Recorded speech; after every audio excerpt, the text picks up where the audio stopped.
Okay, hello guys. Welcome to yet another conversation of Architecture Talk Tank with Sarah Colata.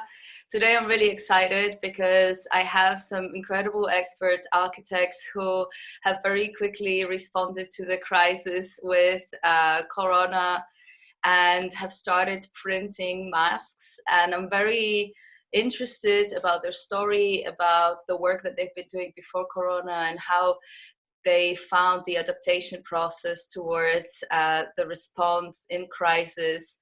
They have managed to basically hit their targets through fundraising really quickly within 48 hours, which is very exciting. So yeah, welcome Marylis. I'll let you guys introduce yourself. Okay. Hi, everyone. My name is Marylis Ramos. I'm the architect. Ben's not. Hi, everyone. I'm Beinn Muir. I'm a scientist. Yeah, so the architect and the scientist. And for my day job, I'm a director of a sustainability team at PRP Architects. So we have a development consultancy where we provide services to support the architectural teams. And I lead a team of very talented people who are very good at energy, sustainability, and research. Now, obviously, how long has it been since we've been in lockdown? About 3 weeks now. So 3 weeks ago, we decided as a team that we would trial working from home because we could see where it was going. And we were all working from home that Wednesday. And then the day after, it was announced that everyone should work from home. So we were like, oh my God, we weren't ready. But I think it's been quite an amazing change for all of us working from home. I think I speak to them more now than I did when we were in the office, which is quite interesting. And yeah, I think we've adjusted pretty well. The whole practice is now working from home, and we're still full steam ahead on projects and stuff. And yeah, so that's the architectural firm. PRP are, I don't know if you're familiar with them, they're a UK-based architectural practice. We do mostly residential architecture. We're one of the biggest 100% residential architects in the UK. And we're very good at what we do. Ben is? So I'm a scientist. I'm a scientific editor for Nature Journal, so Springer Nature. And we offer editing services for authors to improve their communication in lots of different things. So I edit mostly physical sciences, but so nanoscience, physical science, physics, chemistry, but also clinical papers, life science, these sorts of things. So it's in a way it's quite different from 3D printing, but I get to see kind of the ramping up of research in COVID-19 has been amazing, and I think we've been doing a lot as a company to offer kind of free access to journals that talk about COVID-19 and lots of things like that to really support the effort to fight this. Yeah, and 3D printing is sort of more of a fun thing we do. We have a 3D printer in the office, but it's not an FDM. It's the resin-based printer. This one we bought. Why did we buy this one first? We were just very curious about the technology and what you could do with it. And it's quite amazing because I remember the first book I bought when we brought the printer, and it was called The Zombie Apocalypse Guide to 3D Printing, which is quite appropriate considering the situation we're in.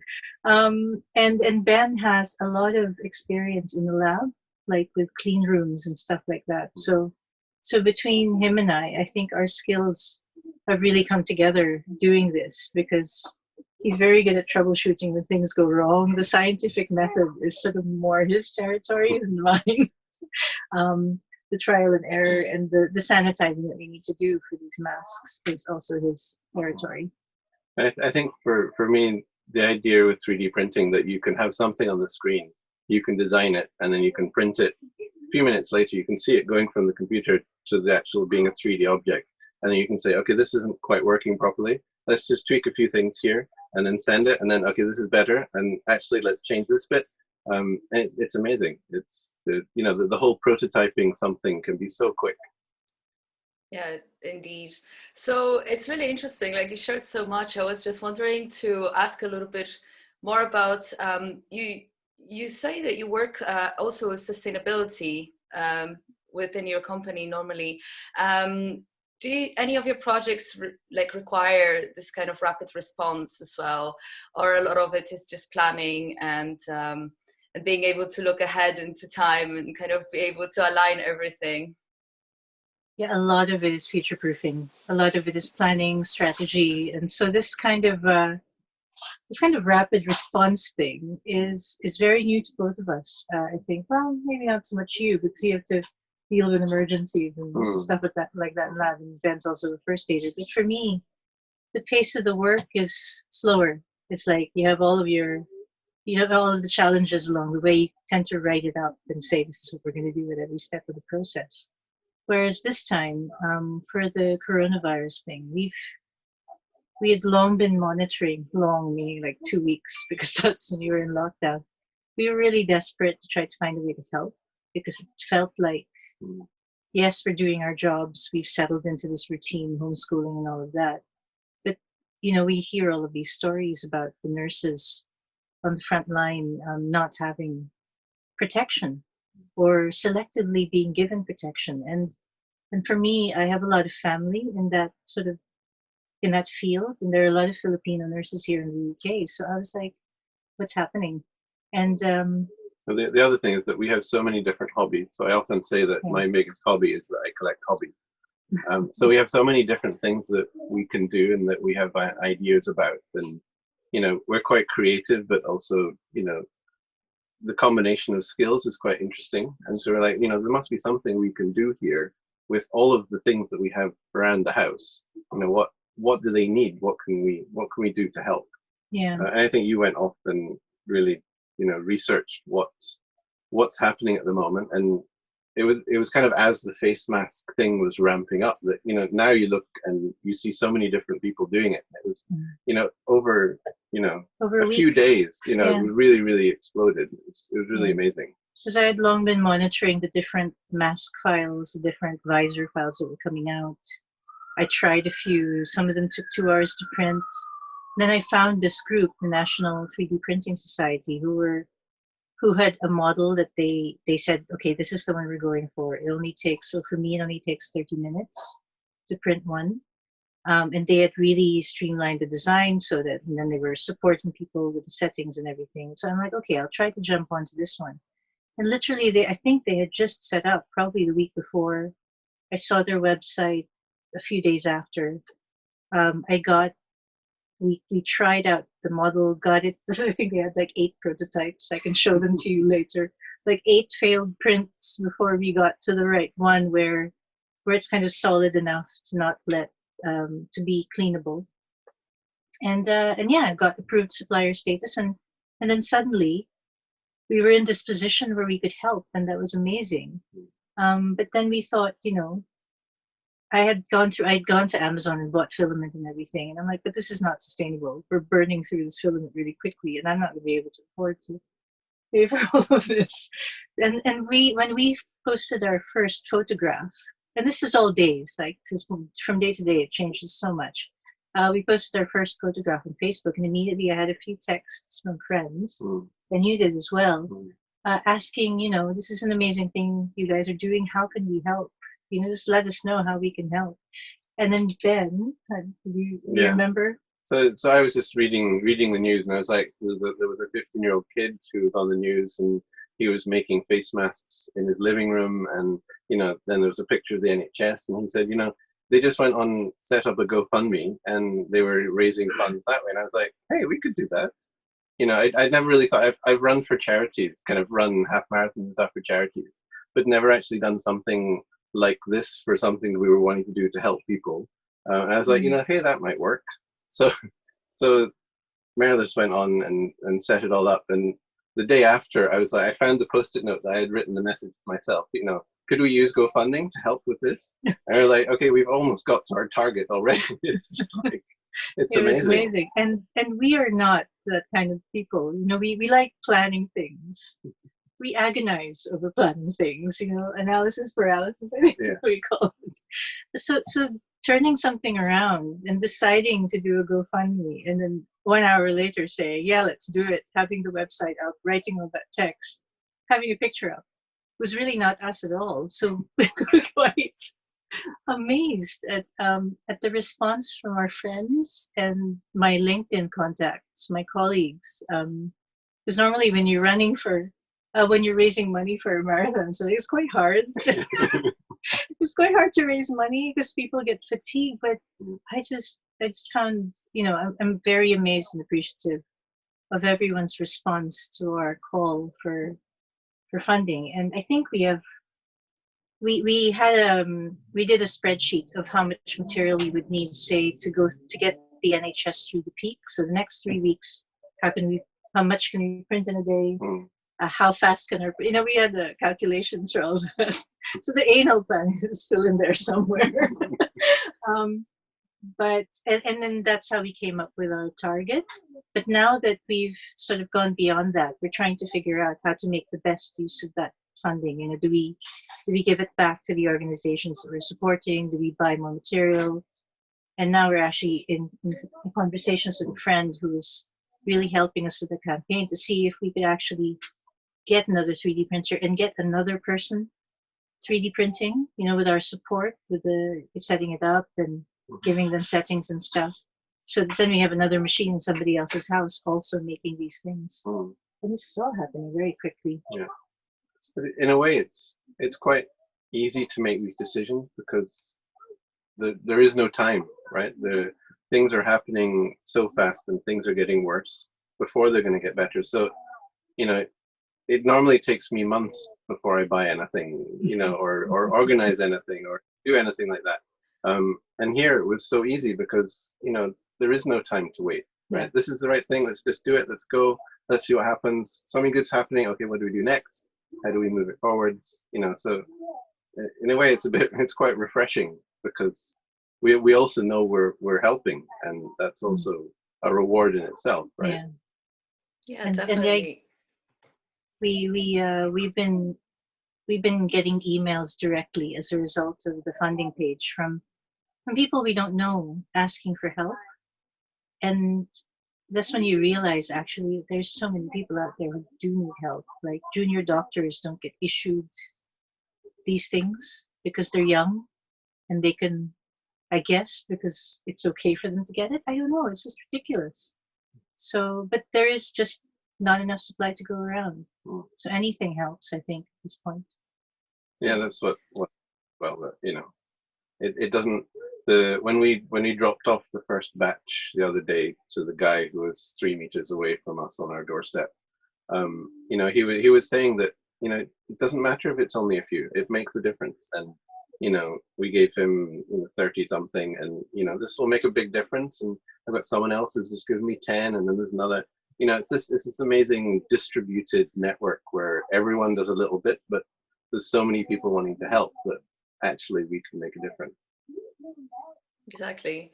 I really get inspired listening to how, you mentioned that it takes you time normally to plan, etc. But it looks like you guys are really beautifully blessed by the spontaneity of the situation, and it's it seems to me that you're flourishing, and just really inspiring in the situation that everything happened so quickly. It was, the response of people was so positive to it as well. And, I really honor and I feel grateful to you for giving it a shot and really kind of following that impulse at first to do it.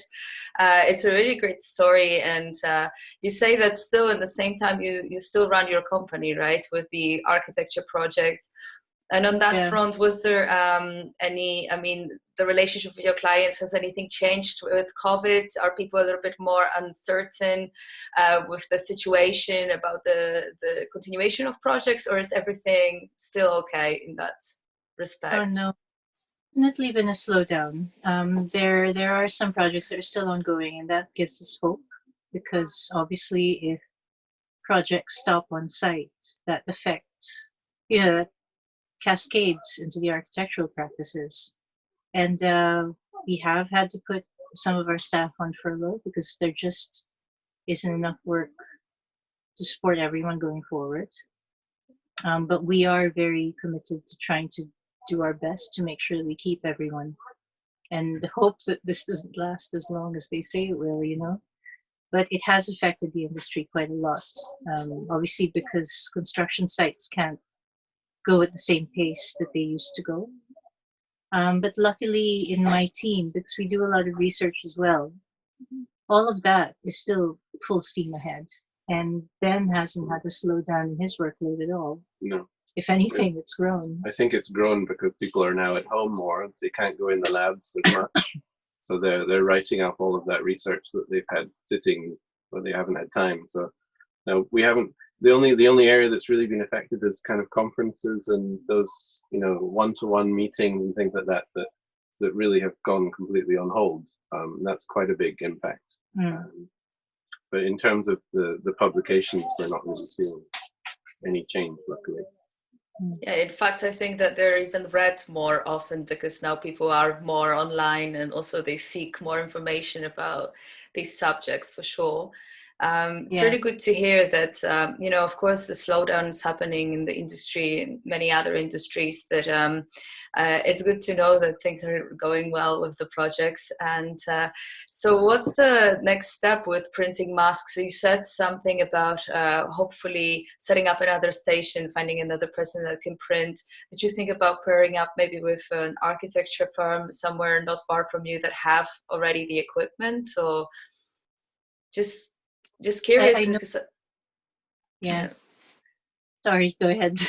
No, I'm just saying, I'm curious about this because I think that a lot of firms are still struggling to perhaps find a way in which they can repurpose. And, once the projects are put on hold and there is the responsibility of the business side of things, of maintaining staff and things like that.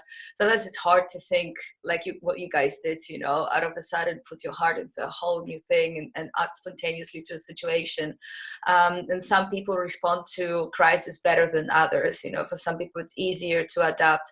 For some people, that drastic change slows them down. And I think that right now, after the first wave of companies that responded to COVID with different solutions passed, I think people are starting to look at, I can do this, or I can, find use in a different way. And I think that there will be definitely a second wave of designers applying their services and their creativity to more solutions.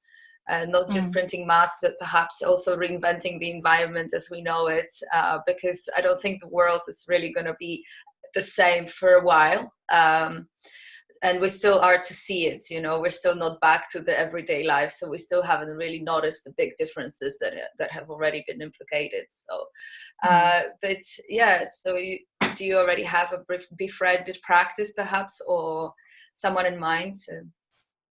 Well, just individuals. I think this particular movement, the 3D print, the home 3D printing thing, is very much an individual's networking thing. I mean, you have the 3D printing houses who do 3D printing as a business. They're definitely in there, and they're producing batches in the hundreds a day, kind of region.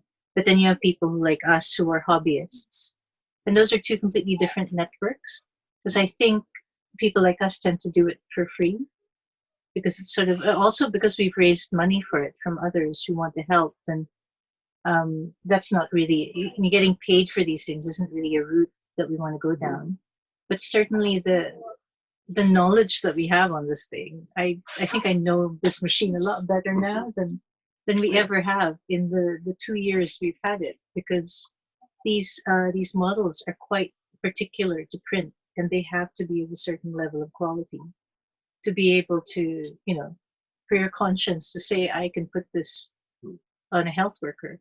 Well, they're functional devices, right? They're functional things. They're not just something that's pretty to look at. And it was an interesting transition for me from going from the lab where I had to make things that actually work, that actually function. You put electricity in one side and something happens in the other. And then I moved to the 3D printer and I was like, well, it doesn't actually have to work. It can just look good. And now these are a combination of the two, where they look quite good. But they also have to function properly. They have to be smooth enough. They're going to be worn for many hours. So comfortable. Yeah, they can't snap. So you have to make sure that delaminate and all of that. There's quite a learning curve there that I think we can definitely use going forward in practice. The fact that we have friends who are interested in buying one now so that they can help, and we're going to be holding their hand, training them up. I think that's something that we really nice to do. There was something you said about individuals, and I think that's one of the critical things here, because big companies are quite slow, I think, to move, to make a decision to change. So it's the individuals who go, hang on, I want to do something now, right? So there's one of my colleagues has a friend who's a plastic surgeon, and they're not really doing any plastic surgery because it's a non-essential medical thing. So they've repurposed their lab to now make face shields because they have 3D printers that are used in plastic surgery. And I'm sure it's just that person going, hang on, what are we doing here? Let's do something. We have the equipment. Let's just move forward. And I mean, I hope that the world will exit this change as something that's a better place.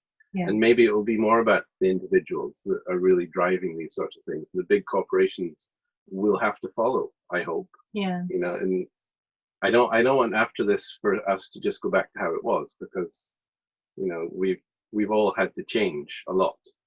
And you were saying about the spontaneity, and I think part of that is because we're in a completely different situation now.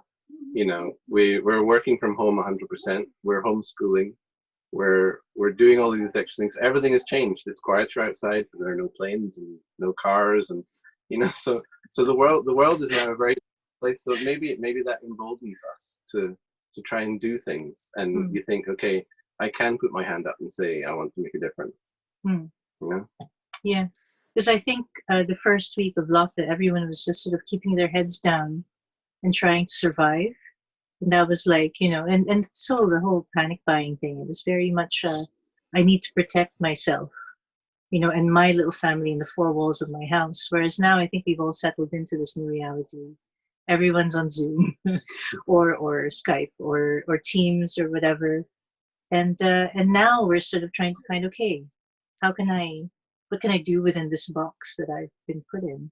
And this is what we found to do. And I'm sure there are people out there, it's so inspiring being on social media now, like on Facebook or stuff like that. And instead of all the negative stuff that you see, people are organizing food drops for elderly people. People are sewing things for others. You know, all of that community spirit is starting to come out now that everyone's settled in. And this is kind of, we're so glad that we found this little thing for us to do, and that it's inspiring people.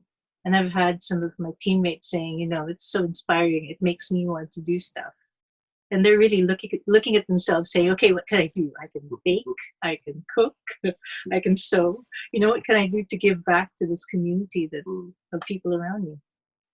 Exactly. And, you know, it's really inspiring that you mentioned that, because I always lived for a better word. And I almost feel like even though this time is really hard, it's almost like a training session for all of us to rethink, almost come back to basics and find a new purpose in life, and really reevaluate, you know, the reason why we do certain things. I think it's happened out of a sudden on a global scale, and we must see it as that and see the positive in it, really. Yes, a lot of people have suffered and died and are still dying, but I think that you know, if we're safe, instead of being afraid and kind of buying into that feeling, to become proactive and really start living that concept of community spirit, because it's out of a sudden brings a whole new level of values, you know, on the human scale. And I think that in that way we can completely reinvent the economy, and it can have a really beautiful impact. Perhaps it's not going to happen straight away, and a lot of, you know, businesses will, surely are already, and will collapse, but maybe for the better. I think that one of the things that we have to learn is to be agile and adapt. Yeah. And you've definitely inspired and motivated people as you stepped into this role already, with your campaign, with what you're doing, your community, and now me, and hopefully the listeners, and further on. I really applaud you for this. Thank you so much for doing it. I really wanted to see the masks. Would you guys show me what you have? So they're quite cleverly designed. I'll just put Uh-huh. that. Quite cleverly designed because it's just Uh-huh. select material. There is a lot of debate about this hole over here because Okay. there are some where that's covered and some designs where that's open. The designs where that covered can take up to 2 hours to print, and this is still a debate that's going on actually. And some people say that if you cover that up, it causes condensation behind Oh, here. yes. In any case, you're supposed to wear this with a full set of PPE anyway, with the mask, with the goggles, and then Okay. that bunny suit or a cap, and then this. Right. So the debate is whether you do need a cap or not. So the design that we're supporting or we've been printing is this one. And basically, you just get a piece of acetate. I don't know if you can see it, but you just need a normal 4-hole puncher or a 2-hole puncher. You punch it at the end, you punch it in. So there are 4 holes in there, and they slip in like that. Mm-hmm.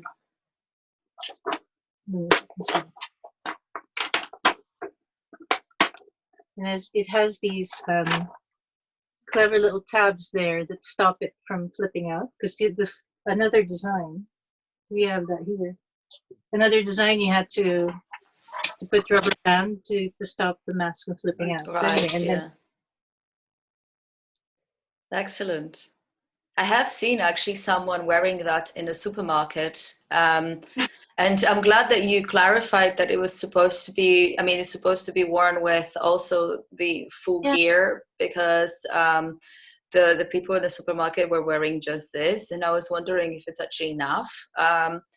Because it surely protects your face, at least from, first of all, you touching your skin with hands, right? And also to not collect bacteria so much on your own face.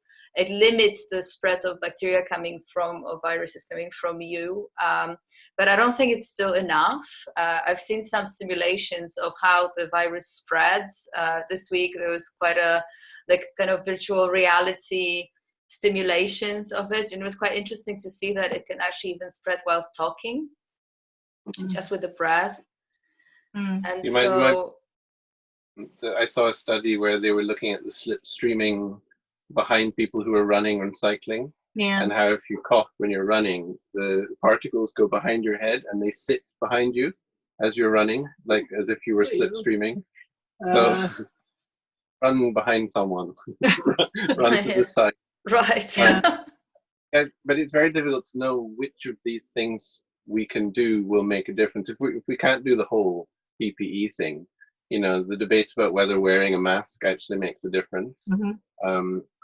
Maybe it makes the biggest difference because it makes people aware, you know, and that actually someone else wearing a mask, okay, I need to keep distance, and it's a reminder. So maybe that's actually a big effect. Here's another clever one. This is called the Montana mask. Yeah, is that the one that was produced just recently by Columbia University? Probably it's the one that's it's the one that's approved by the U.S. National Institute of Health. Okay, yeah. It's on their website anyway. Yes. But it's not. The cunning thing about this is because this polymer, you can heat it up, and then it becomes a little bit flexible. So you can heat it up and you can put it on your face and then kind of mold it to your individual features. Yeah. And then it softens, and then you have a mask that's utilized for you. And the idea behind this one is that you can cut up a surgical mask into 8, so you can stretch more. But this is still a hot topic because there are a lot of people who think that wearing a 3D printed mask, because it doesn't conform, you know, because it's a rigid material, it doesn't really help you. It just gives you a false sense of security. So the jury is still out on that one. We're not quite sure, but the face shields definitely, if you think about them in a hospital environment, they stop you getting coughed on. Yes, exactly. Especially with coronavirus, people are, if you're a nurse working in that environment, people are coughing on you all the time. Yes. So it's most of that. Yeah, that's true. Yeah, I'm wondering also, because I've seen some quite scary photographs of personnel, medical personnel working in Italy in the first few weeks when everything went viral in Europe, and they had quite destroyed and damaged faces from just wearing the masks. And yeah, I just think that almost anything you wear for a longer period of time, it starts to kind of starts to be really uncomfortable. So I almost feel like, you know, the shields perhaps are a little bit easier because they just lay on top of your head, and I don't know how. They still have to wear the masks anyway. Right. And I think some of the shields you can put like foam behind them to make them a bit more comfortable. But really, anything you have to wear for your whole shift, like for a day, is going to hurt, and that's why these guys are heroes. They really are. Yes, they really are. Well, you guys are heroes too. For sure, and thank you so much. Really beautiful project, beautiful response. I hope more people will hear the story and get motivated and inspired to, you know, really look into what's available in their environment or within their skill set, because there's so many different things we can do as a response. And thank you so much for inspiring and telling your story, really. Thank you for asking us. I was going to say that there are probably many, many more things that people can be making that will help. That this is just one of the things. And you know, we've heard of people making ventilator parts and just things that they're running out of. So I'm sure there are lots more things in this particular crisis that can be made, but also things outside this. You know, are there lots of things that can be made that will help people, you know, help vulnerable people or anyone in need that, you know, we can help or anyone can help. So I think having that mentality, the idea that I do all these things, what can I do to help someone else, I think is a really valuable mindset.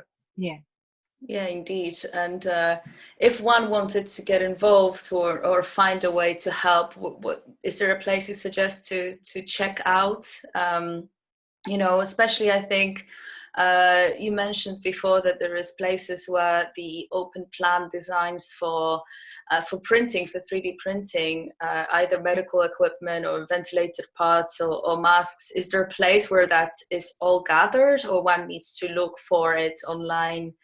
And how to judge which ones are good, which are bad? I think that was a minefield when we looked at that. There's so many designs out there and so many creative people obviously putting designs out. I found obviously the National 3D Printing Society's page quite useful.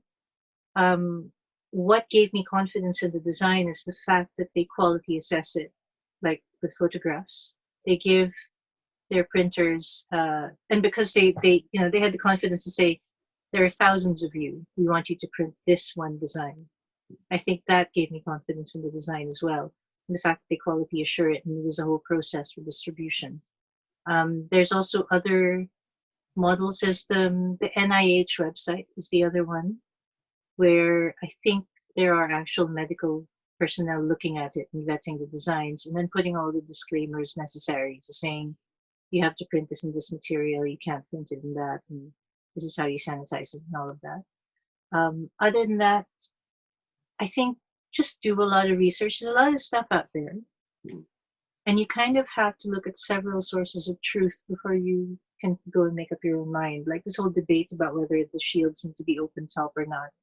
It's a debate that's still going on. You just have to decide. But at the end of the day, the important thing is that this stuff is needed now, you know, and we can't agonize over that decision, and anything is better than nothing. Exactly. And at the end of the day, it's obvious that the design is going to evolve with time. You know, there will be the first round of feedback based on users of this prototype and this design. And, you know, then the second round of design is going to come, and that's okay. It's just a process of how things come to use. But still, it's good to be at the forefront of it, especially if, you know, there is a need and to face it with solutions. And also, it's such an agile manufacturing method because you don't have to make these injection molds and everything. So if we decide tomorrow that the design we've been printing this whole time is needs to be tweaked a bit, you can do that overnight, and everyone can adapt as long as the communications are good. I think what really convinced me about the design that we're using is the littler. So we're helping two groups. We're helping Helpful Engineering UK and the National 3D Printing Society. So the visors that go to the National 3D Printing Society go all over the UK, whereas Helpful Engineering is very local to our area. So it services the hospitals that we go to, basically, and the trusts that we go to, and the people that we know. So we've been trying to help both. And what really convinced me about its particular design was a piece of early footage they shot, Helpful Engineering, when they dropped off the visors with a doctor. And she was so grateful. And she said, these are really great. And she put one on and she said, these are really help because this is what this is going to do. And she clearly explained that this will really help us because right now we don't have anything. And this is a stopgap for us to have until the real stuff comes in, the supply chain catches up. And I'm like, yeah, if she says it, I believe her. She's the one who's going to be using it at the end of the day. If she says it's helpful, I'm committing to making them. And that was what sold it, really. Excellent. Going back to the idea of the information sources, the 3D printing community is really, really lively and really active. So there's always lots of information, but they're also, they're very creative, but they're also very practical. So that's quite an interesting combination. So I think they do try lots of different things really quickly, and then converge onto one thing and just we go with that sort of thing. So I think if you want to get, for example, someone who wants to get into this, just looking on the internet, lots of active forums and lots of places of information, and just get into it that way. But word of warning, I mean, it's not a plug and play device. It's not like a paper printer. So it does require you to do a bit of research and to commit to, just, I guess, keep an open mind. If you want to join this movement, amazing, but it might not be easy to get the machine up and running. It might require a little bit of tinkering. Just be patient with it. And within 24 hours, as long as you don't give up, you should be able to print something decent, I think. Yeah. Excellent. Well, thank you so much, guys, for this conversation. I'm going to start wrapping it up. I also feel kind of that if we finish, then the masks can keep going because you took a break from printing. So, no, not really. Thank you so much. You've been incredibly inspirational, and I just love the fact that I can bring that message forward, and I hope that people will get inspired. So yes, I don't know, you are on LinkedIn. I will link you to this conversation. If you wanted to, we can encourage people to reach out or perhaps go on a certain website to find out more information. I know you're busy, so maybe reaching out wouldn't be the best suggestion, but no, we're trying to reply to, because we have messages from our donors. We try to reply to them when we can. And if they need more information, I tend to put all the links, of the bigger organizations in my posts anyway, so they can just check those out first. And then excellent. Maybe you can send me those links and I'll put them under this conversation. Yeah. I think that would be really helpful. And perhaps also to your Kickstarter campaign or the fundraising, whoever wants to donate and contribute, because the goal is reached, but we can still keep going. We can evolve the way we can help. I think we're keeping it open until such time that it really slows down completely, and then we know we've done what we can. But so far, it's an evolving thing. Exactly. Okay, well, thank you so much. Thank you, guys. Wishing you all the best. Yeah. All the best. And thank you. Thank you for sharing your story. Bye. Bye.